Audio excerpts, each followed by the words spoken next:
I'm leaning towards Arsenal beating Manchester United. Manchester United isn't so convincing. Yes, we had the comeback, everyone was excited, but there's always something with Manchester United. There's always risk of Manchester United losing or conceding goals. So hi guys, welcome back to my YouTube channel, Football with Priscilla. I'm Priscilla, obviously. So hi guys, welcome back to my YouTube channel. Ladies and gentlemen, today we are going to be doing a combined 11 of Arsenal versus Manchester United.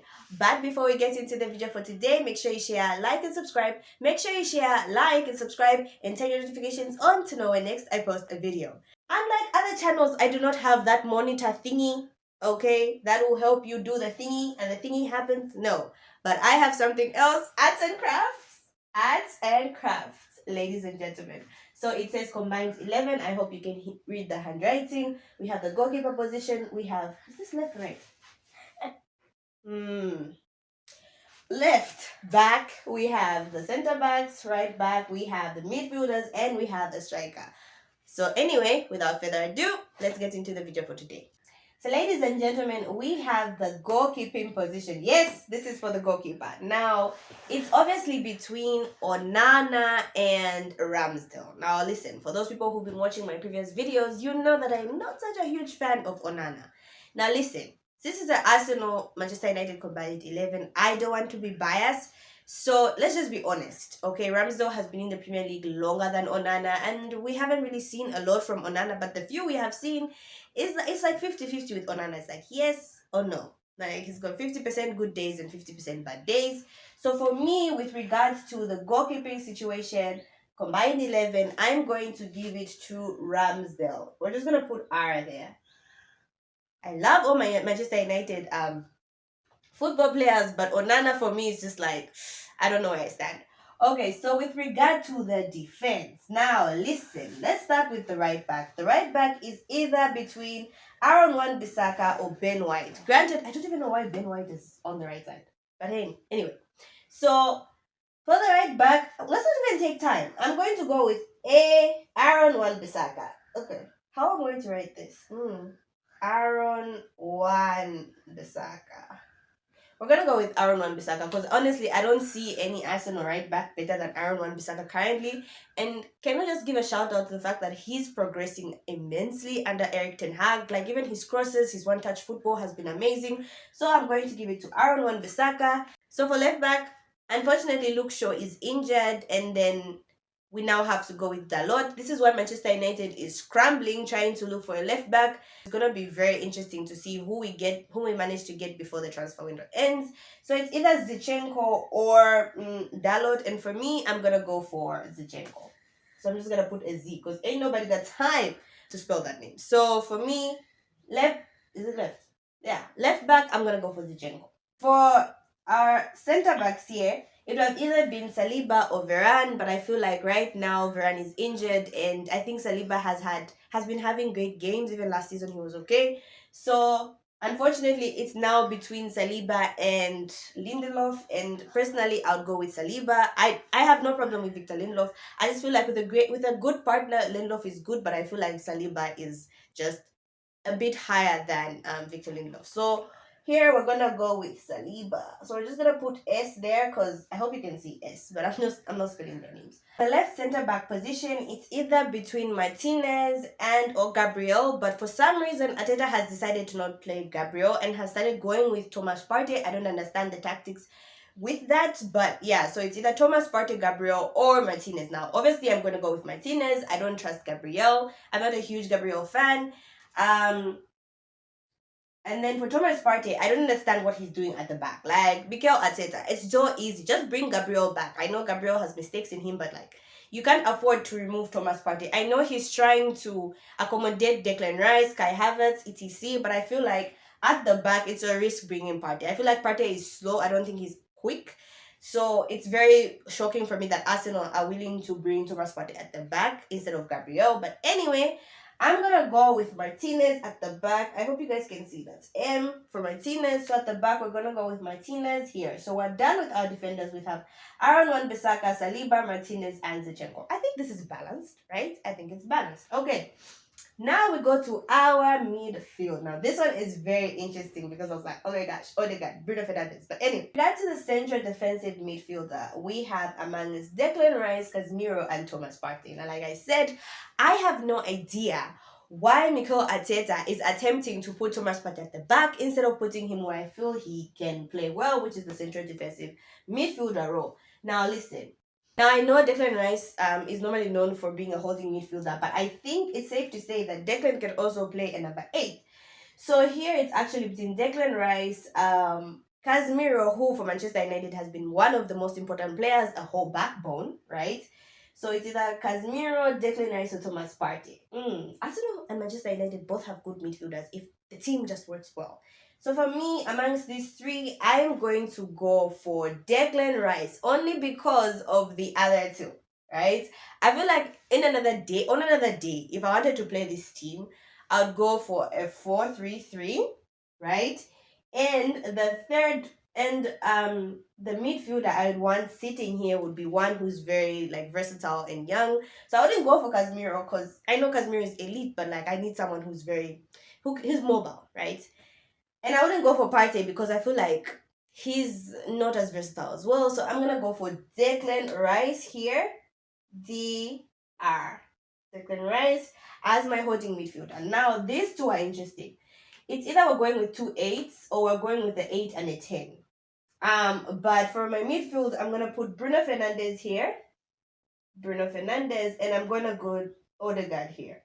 Now, if this was about a game, right? If this was for a game, let me just put in my position. Okay, here we go. Okay, so we have Odegaard here, and we have Declan Rice, and we have Bruno Fernandes.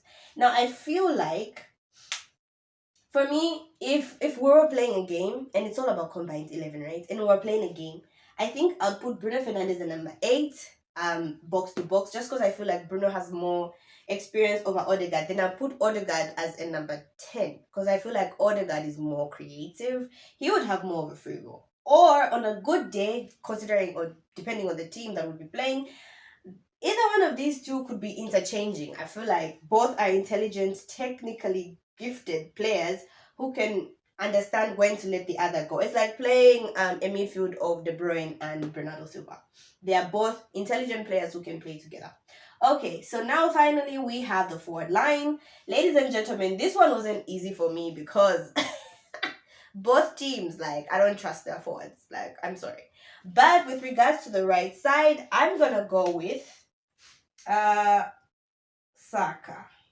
Now, the right side was either Saka or Anthony. Listen, I like Anthony, right? I feel like he's a threat down the right-hand side for Manchester United, but he's too predictable. Anyone, any defender who's playing against Anthony know he's going to run with the ball, and like they know how he's gonna shoot, right? It's he's gonna cut across and then shoot. So he's too predictable for me. But Saka, I feel like he's more versatile. He runs at defenders. He's quick on the ball. He's able to pick a pass. He's versatile for me as opposed to Anthony. So I'm gonna go with Saka. Then here on the central forward, it's either like all the players here are not convincing, but ladies and gentlemen, we have a new introduction with Rasmus Højlund, who might be playing for Manchester United this Sunday. I hope. So it's amongst actually here in Keita, Gabriel Jesus, who I don't know if he's back from injury. We have Martial and we have Rasmus Højlund. Now I know for Manchester United they wouldn't risk throwing Højlund first game for Højlund and they throw him like from the first minute. I feel like he's gonna come in like second half.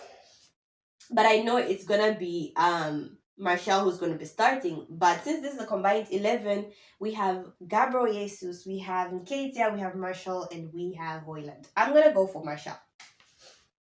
I know, y'all are just like, why? I'm sorry for giving you my back, by the way. It's just, I don't know how to do this. Anyway, yeah, so I'm gonna go with Martial as a forward, center forward.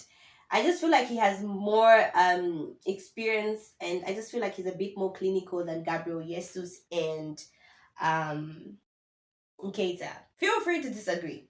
Like, listen, this is my opinion, whether you agree with me or not, or whether you don't.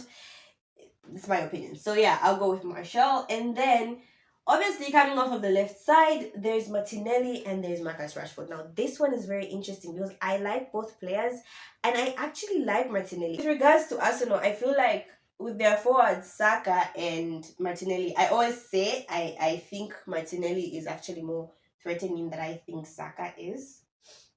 But for today, this is a combined 11. We have Marcus Rashford and we have Martinelli. Now, I don't know who among us these two is more deadly, but I feel like Rashford off the left is just a crazy beast. And Martinelli is also a good player. So who am I going to go for? This is very hard. Martinelli or Rashford? Interesting. Okay, I'm going to go with Rashi. I'm just going to go with Rashford. Like, I just feel like Rashford. Oh my God, look. I'm just going to go with Rashford. Like, I feel like it's the safest choice. Yeah, I'm going to go for Rashford. So, yeah, so listen. This, ladies and gentlemen, is my combined 11. Goalkeeper, we have Ramsdale. Right back, sorry, we have Aaron Wan-Bissaka, we have Saliba, we have Martinez, and we have Zinchenko. Midfield, we have Odegaard, Declan Rice, Bruno Fernandes, and forward line, we have Saka, Martial, and Rashford. So, ladies and gentlemen, that is my combined 11. I don't know, what do you guys think? This was interesting for me to actually work out and see if I agree. Yeah, it was actually not as easy as I thought it would be. Like, I was like so excited about making the combined 11, but after I actually got all the players and now started deciding who I would put, it was actually very difficult because both teams have good quality players. So yeah, so for me, this, ladies and gentlemen, is my combined 11. I hope you guys enjoyed it. And as for the game, who do I think will win? For me, I hate to say this as a Manchester United fan, but listen, I'm wearing blue. I'm representing Leicester, so I'm not gonna be biased. I'm leaning towards Arsenal a little bit more. I feel like Arsenal have more of an identity than Manchester United. They have more of a style of play. But if Arteta keeps on trying to put Thomas Partey at the back, I feel that will negatively affect him and affect Arsenal. I feel like Thomas Partey isn't fast, so Manchester United, there's a weakness there that they could exploit. But Arsenal, Manchester United is a weakness in itself. You can exploit them as much as you want, right? So for me, I'm leaning towards Arsenal beating Manchester United. Manchester United isn't so convincing. Yes, we had the comeback, everyone was excited, but there's always something with Manchester United. There's always risk of Manchester United losing or conceding goals.